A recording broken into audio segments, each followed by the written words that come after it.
everyone and welcome back to the channel that knows nothing. I'm Jem and let's get to it.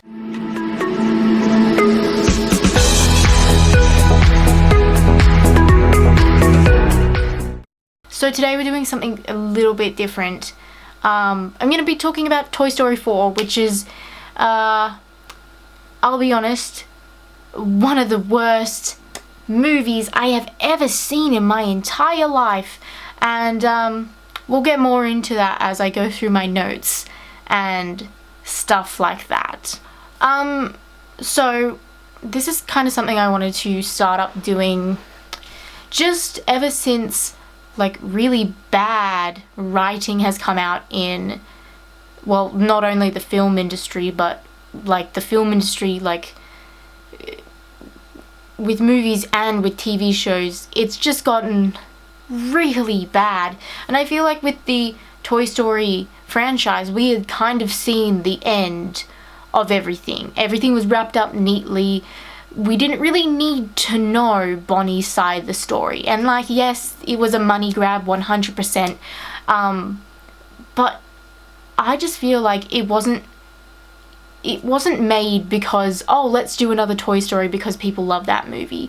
It was made because we want money and we can just, you know, make money off some horrible writing, if I'm honest.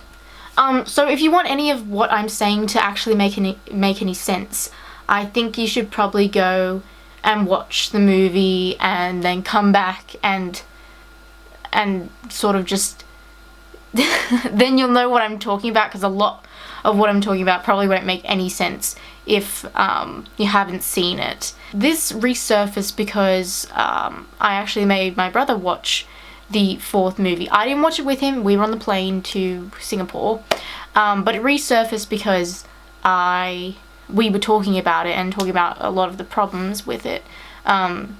And originally I wasn't gonna like do anything with this. It was just kind of my own rant, but I feel like it's something that I want to say, and I feel like a lot of people will agree with me and a lot of people won't. So, you know, opinions are like assholes. So if you don't agree with me, you don't agree with me, and that's just life. You're not gonna find people that agree with you. Anyway, I'm talking about crap that doesn't matter now. I will warn you that when you go watch the movie, there's going to be a whole lot of bad right up in your face, so be prepared for that. I just found that the film didn't work for me personally, and I think that, like what I was saying before, it's fairly like split down the middle, that some people loved it and some people hated it, and it's just like that. And when I first saw the teasers trailer for Toy Story, that's all I thought it was. I'm going to put a bit up of it. But I was like, why are we making another Toy Story? Like, do we really need another one? The series is over and like completely done, completely finished, and I didn't see the need for another movie. And I'm looking at my notes if that's why you're wondering why I'm looking over here. And it really does make you wonder when like something is kind of finished, why they see the need to add something more to it. Like, I just didn't see the need for that, and it was a little bit annoying, and I wasn't really sure what they were gonna go with the plot and the characters, because a few of the actors have passed away since the last one had been filmed. The last one in my mind is number 3. Before I had seen the movie, I saw that it was getting like really good reviews, and I was like, wow, okay, it must be really good. And I was getting really hyped up for it. And one of my friends even said, oh yeah, it's made for people that love the first like bit of the series, I suppose you can call it. But it's like made for fans of Toy Story. And I'm like, yes, get me hyped up. And one of my favorite people in the entire world, Carrie Hope Fletcher, said that it might be her favorite right after the first one. And I was like, oh my god, it's gonna be amazing. And it's probably my fault for going into the movie with such high expectations, but it's Toy Story, so I feel like everybody was going in with like that bar set pretty high. And that was probably one of my downfalls, but I think like my main problem with it was how people thought that this one was going to top all the others. And there's no way in hell that I would have thought that, like, initially going in that. I'm like, no way.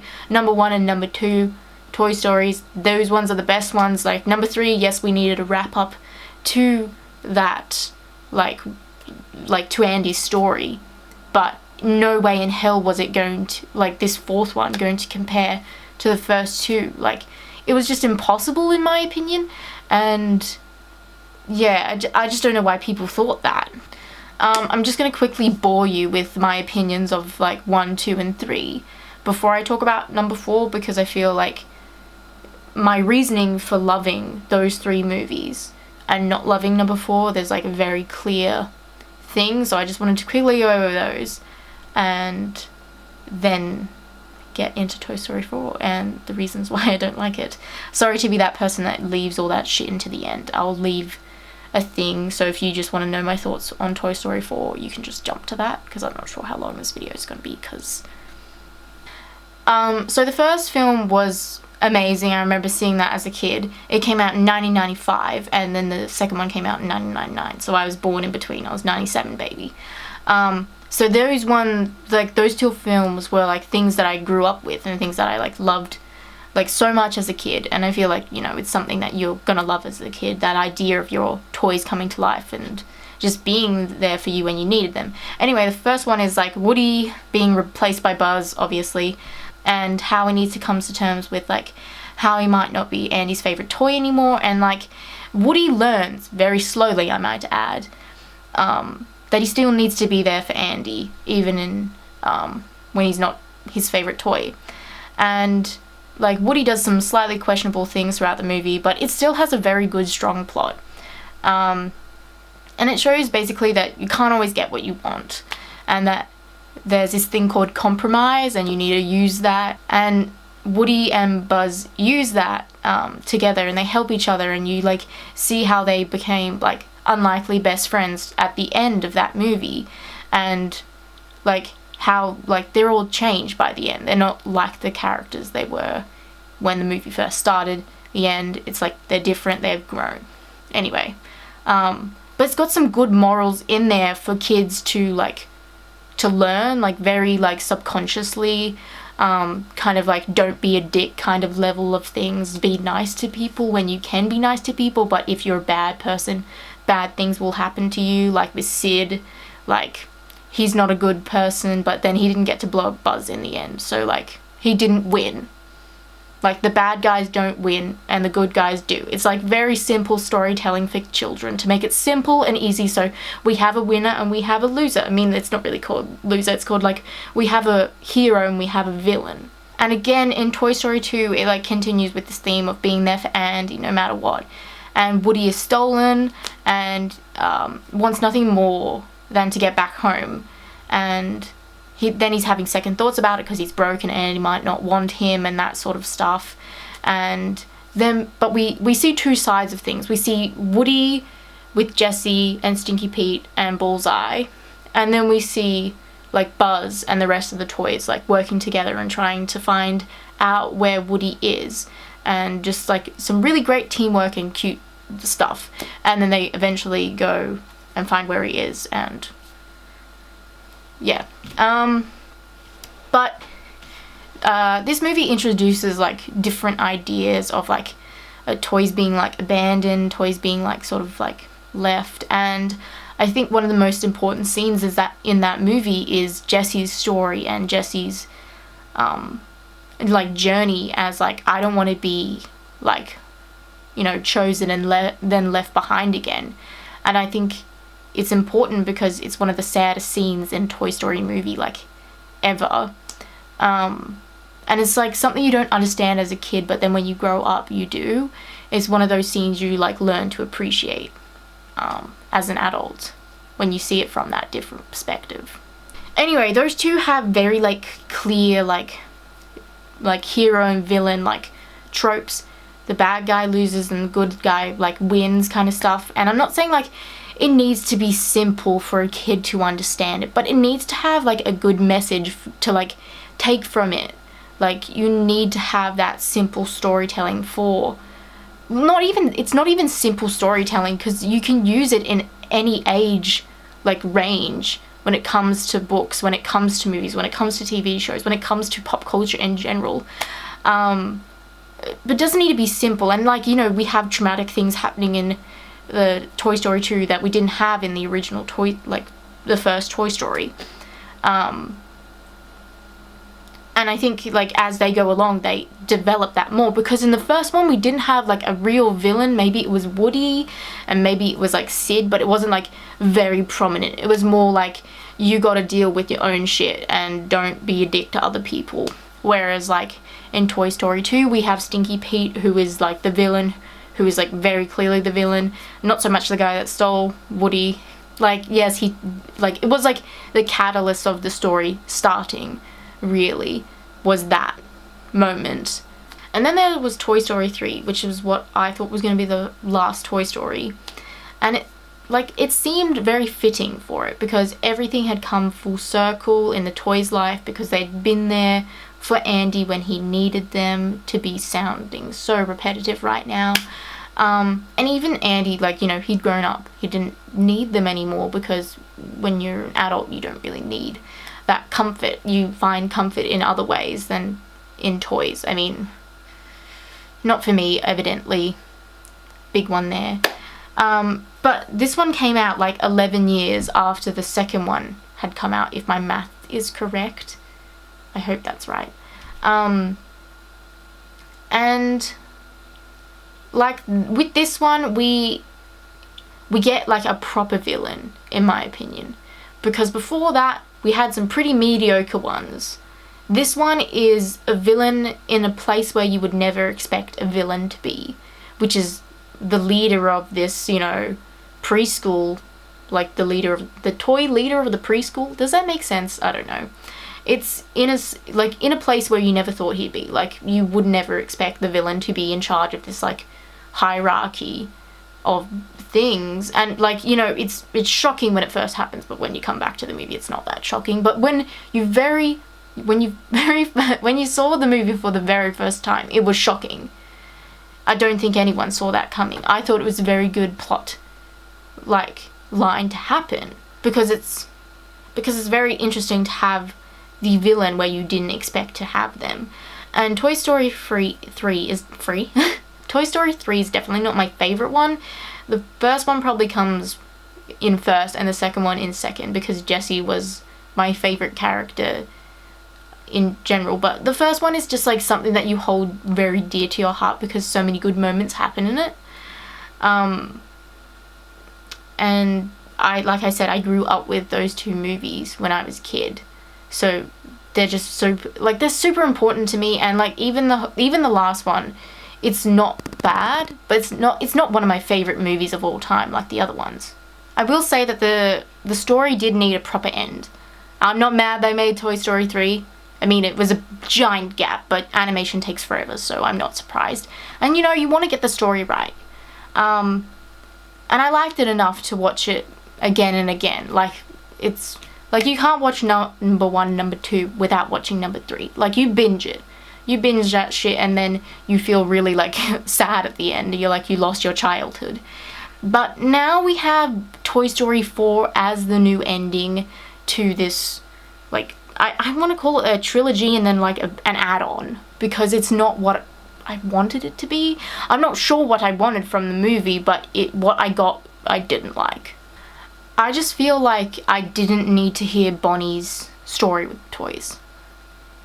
And I wish that Andy had decided to keep them, because in my mind, there's no way in hell I'm giving up any of my toys ever. Like, I'm possessive, and I'm a hoarder, so, like, yay. But I just can't see just, like, yes, it brings another child joy, but I see myself having kids down the line. I would like to share some of my favorite things with them.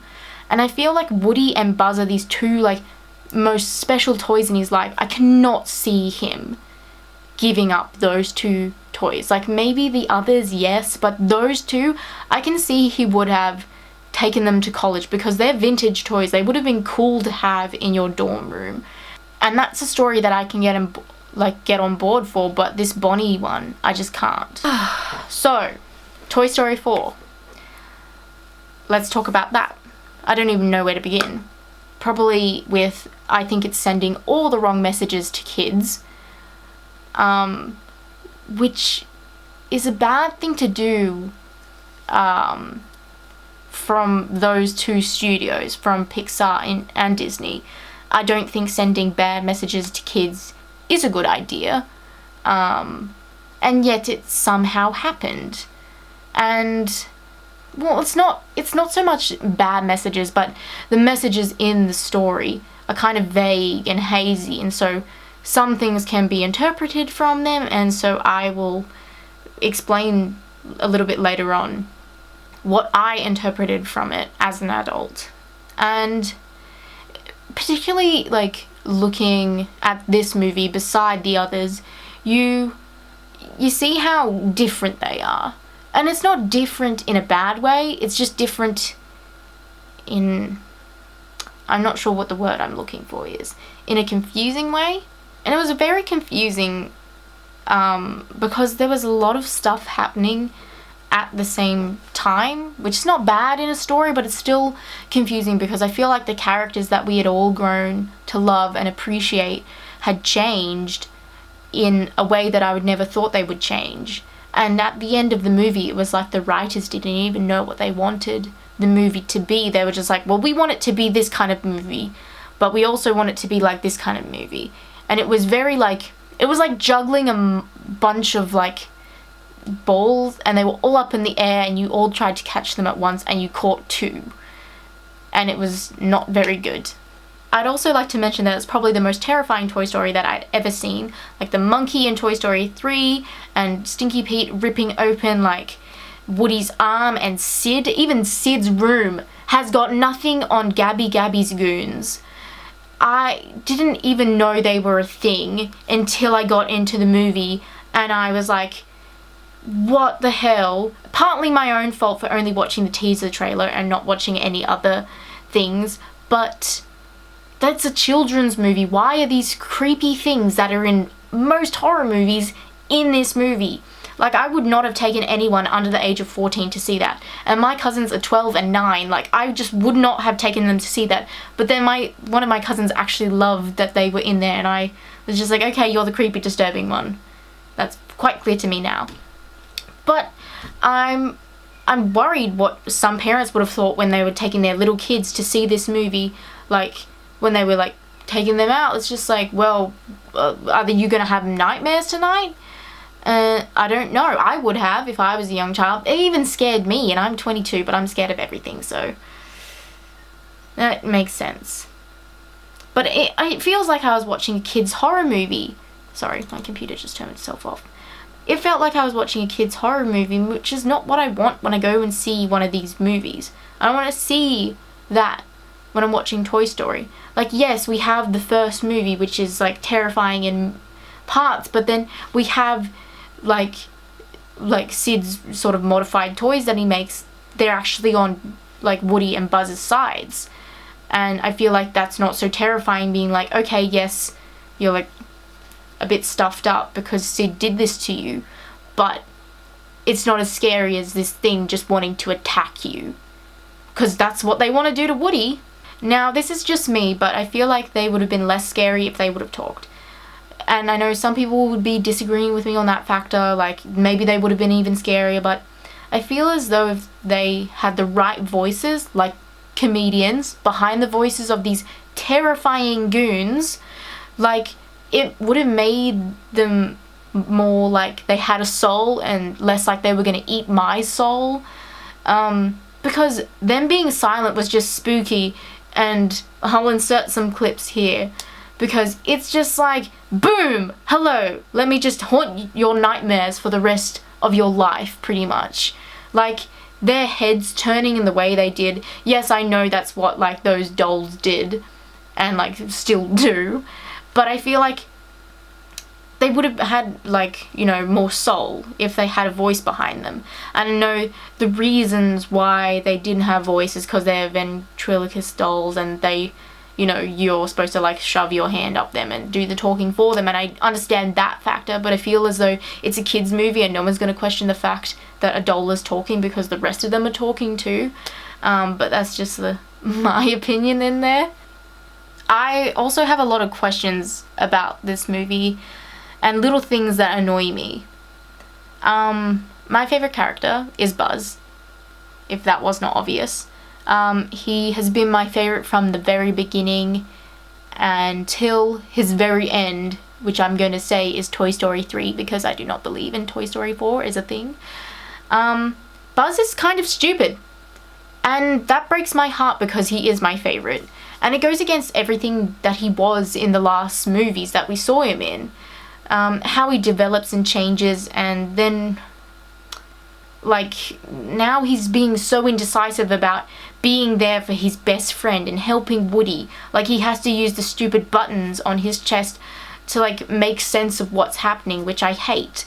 Like it's his best freaking friend, and now he's using like his inner voice. Like Buzz is the character that brought us like so much insight in the second movie, and that is just like completely thrown out the window. All his character growth in the second and third film is gone, and even in the first film, by the end of it, he's not stupid. Like everyone's justification in Buzz being stupid is that he was stupid in the first film. It's just like, did we forget that no, like Toy Story 2 and Toy Story 3 happened? Because they did. And he's one of my favorite characters because he's just brilliant. Half the things like that he learns and that how he grows is just awesome. I love his story, and I feel like that was so ruined for me, and that it's not funny anymore. Like I'm actually devastated. Another thing is Little Bo Peep is back, and I never really saw her as much of a character, let alone a main character, or for her to have much character at all. I'm sorry, like, to people who like the new Bo. She's nice. I like her. Like, she's interesting, and I wish she would have been like that in the other films. Like, she was just kind of, like, a bit lustuous towards Buzz and towards Woody, and to be honest, like, she hasn't been relevant for one of the movies. Like, she wasn't even in the third one, and now we're bringing her back into the story, and I feel like she and Woody just have no chemistry. Like, Buzz and Woody have more chemistry to me. Not that I want that to happen, because I want Buzz to be with Jessie, but that was forgotten as well. But I just feel like the rekindled basic bitch love story with Woody is just, it's not there. Like, I don't buy them being together. There is no love between them, and I know they're toys, but it's like there's nothing between them that I'm just like, that he would have given up like an ice cream cake for an ice cream. The ice cream cake is Buzz and the rest of the toys, and the ice cream is Bo, if you weren't clear on that. Don't even get me started on Jessie, because she says about 4 things in the movie and then she's just totally irrelevant. Her and Buzz's story, like love story, is completely gone out the window. It's just like, well, if you were just gonna do that, why'd you even have them as a thing in the third movie? It makes no sense. And I know a bunch of the other characters weren't used at all, like, either, which makes me question why they were even brought on the road trip in the beginning. And I know, yes, some of the actors have passed away from the voice actors, but I also did hear that they had taken some of their audio from the other movies and from video games to put into Toy Story 4. So I don't know why they didn't do more of that, because that would have been great. Yeah, and like Jessie and Buzz's love story, they weren't even in some of the same scenes together. We like barely saw them together. It was horrible. And I thought that Woody had closure with Andy. Like, it seemed like at the end of Toy Story 3 he was okay that he didn't go to college with Andy, because he got in the box like of toys. He was at the bottom, and I feel like he knew that Andy would be okay without him, that he didn't, like, Andy didn't need him in anymore the way that Woody thought that he needed him. And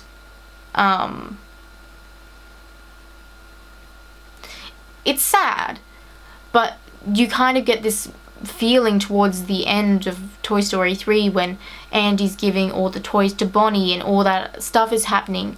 He says, "So long, partner," and he knows that that chapter of his life has ended. Like, maybe he's not completely happy about it, but I think deep down, like, Woody knows that Andy's going to be okay. And then we have Bonnie's toys, which are annoying. I really don't like them. The only one I do like is the Triceratops, because she just says everything that I'm thinking. Dolly is so annoying, and I don't remember her being as annoying in the last one. I feel like she was really welcoming, and then all of a sudden she's a bitch. And then a lot of people say why the other characters weren't used, like other Andy toys weren't used in Toy Story 4 is because their arcs were over. It's like, I'm sorry, but if they're in a movie, their arc is not over. Like, if they're going to be shown in an animation, like, them being there has to have importance. And the fact that it is an animation, like, you have to animate them in. Like, I've done an animation course. I know how hard it is to do that shit. I know how hard it is to do everything in animation, which is why I gave up on it, because I was shit at it, for one thing, and two, because it is really hard. It takes time, and I don't see why they wouldn't be in there if they weren't going to have importance. Like, it makes no sense. So don't you dare tell me that those are, like, that their character arcs are over, because they are not. They are still young and thriving, which is annoying because, like, they're not even somewhat important or helpful. They just sit there for the entire film doing nothing, like twiddling their thumbs, being like, "Oh, I don't know, what should we do now?" It's very annoying, and it, like, begs the question, why were they even brought, like, on the road trip in the first place? Clearly they're not as important as that fucking fork. Bonnie doesn't even care that they are there, and she is constantly looking for Forky, and it's annoying, and all of them could and should have, you know, more time in this movie, but they weren't. And Bonnie wouldn't even have noticed if they had disappeared, in my opinion, because, you know, Forky is more important. Like, one of the things I wish had happened is that they would have helped Woody with the goons and, like, you know, ran into the antique store and beat them up or something.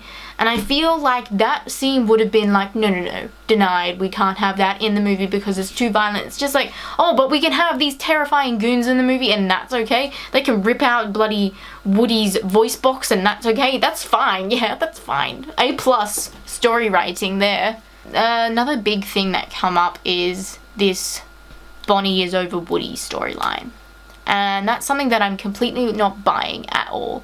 I hate the idea that she doesn't love him anymore, because it's dumb. I have so many things to say about this that I'm gonna go through them slowly, because otherwise I'll rush through everything. Woody is the first one of Andy's toys that Bonnie meets, and immediately she is in love with him, loves him, and doesn't want to lose him. She does, but and at the end, when Andy is gonna give Bonnie Woody, she says, "My cowboy." Like, I know these are two very, like, little things that happen, but I just find it believed that she loves a bloody fork more than she loves Woody. And people say, oh, but Woody is a boy's toy. I'm sorry, but we're in 2020. This movie was made in 2019. Are you that small-minded to believe that girls can't like boys' toys and boys can't like girls' toys? That is total bullshit, and so many people I know have said that, and it makes me mad. Because guess what? I was that kid that liked boys' toys. I was that kid that loved them. And I just don't believe that Bonnie is like that kind of person. I don't think they would write that into a Disney Pixar movie, because that's highly questionable in this day and age. And it makes me annoyed because I just scoff at the idea of them being like, she's a girl, she doesn't want to play with boys' toys. It's like, who says that Woody is a boy's toy? Nowhere is that written in Pixar / the Disney world. Like, my favorite toy when I was younger was Lego. And that's back before it was even advertised for girls. Back before they even, like, this was how big their window in their mind was. Now it's like this big, and they're willing to let more ideas in, but they were just like, nah, girls don't like Lego. And so this is why everyone's saying, like, Woody is a boy's toy and Bonnie wouldn't like him for that reason. It's just, I feel like your defense in that is complete zero and complete bullshit, because I feel like there's so many reasons why Bonnie would love Woody, and I just think it's a very lame excuse.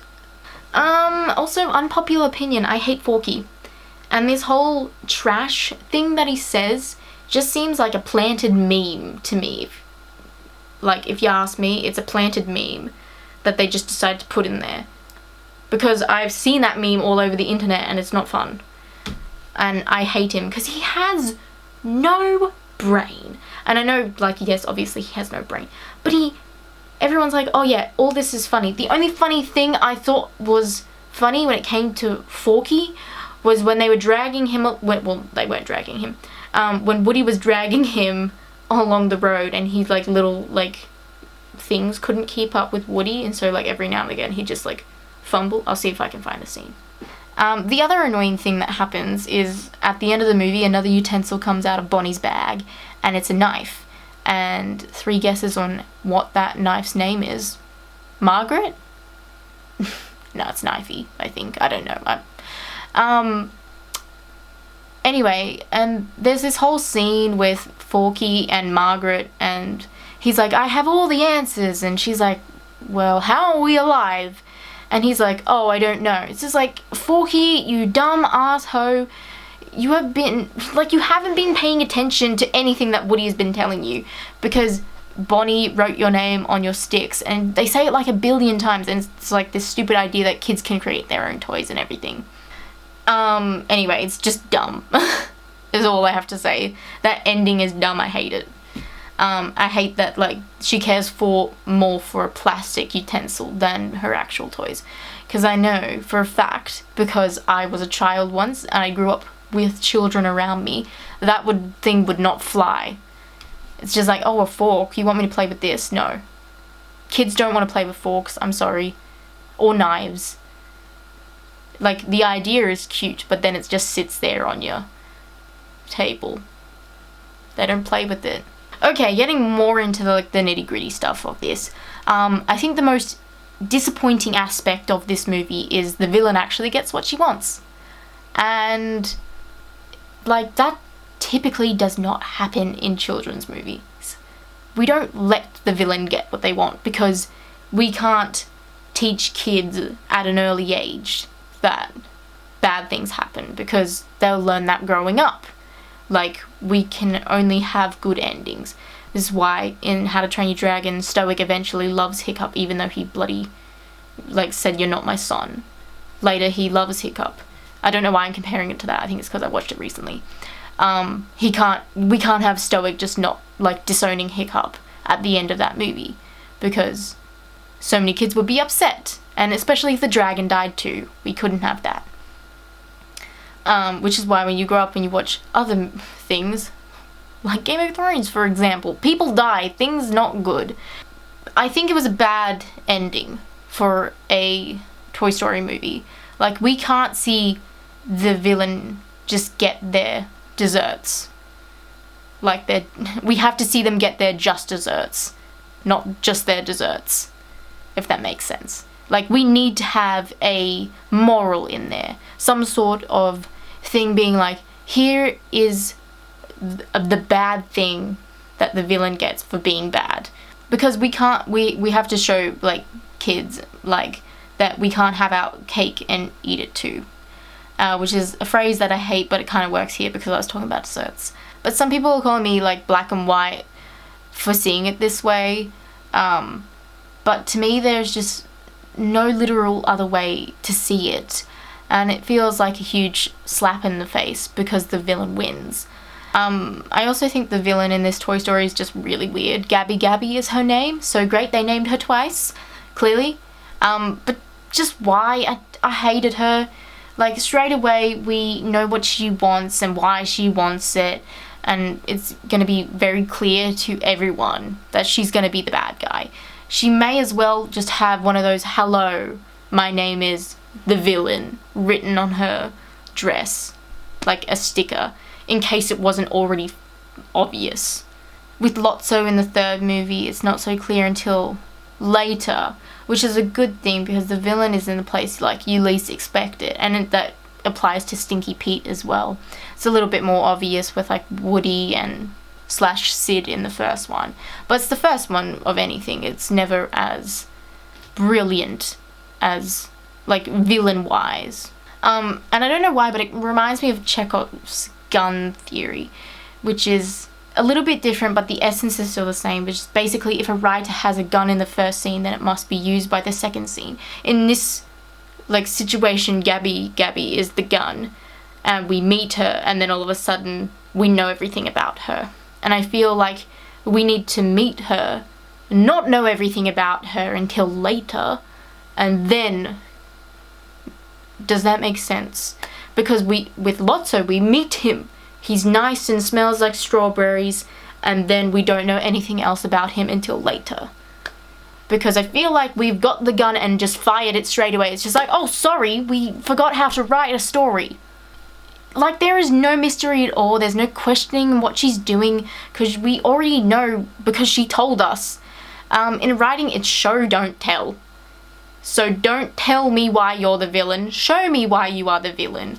And all I'm saying is, I don't know why they did everything at once instead of setting it up better like they did in the other movies, because, like, we don't know the villain is the villain until they, like, kind of reveal a hello, I am the villain moment.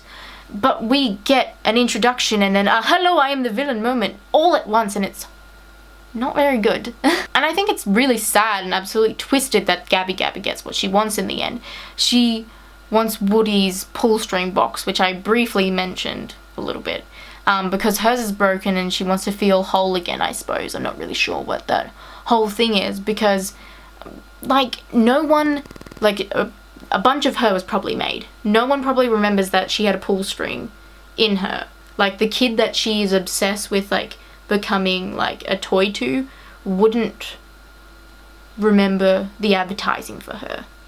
Anyway, Gabby is dead set on being Harmony's toy, and she's a kid that Gabby is always watching and when she comes into the grandma's antique shop, which is how the whole thing interweaves. Which is a little bit obsessive if you ask me, and almost borderline creepy is what I'm trying to say. Anyway, Gabby is keeping Forky until Woody gives her what she wants, which I don't know if you guys know, but that's blackmail. And I think what is even more surprising to me is that Woody actually gives her what she wants. Woody did not give up in Sid's house. Even though everything seemed like it was at its worst, he fought Stinky Pete and his friends helped him escape from being sent away to Japan, and he didn't give up with Lotso. Woody went back to save his friends from that stupid strawberry bear. So this whole thing, Woody just like giving up, is just not in his character to do. He wouldn't do this, it makes no sense. It's weird because Woody just gives up and accepts his fate. And it makes no sense. It's just like, well, why did you fight Gabby in the beginning? Why didn't you just give up there and hand over your voice box there and just take Forky? And like, there would be no movie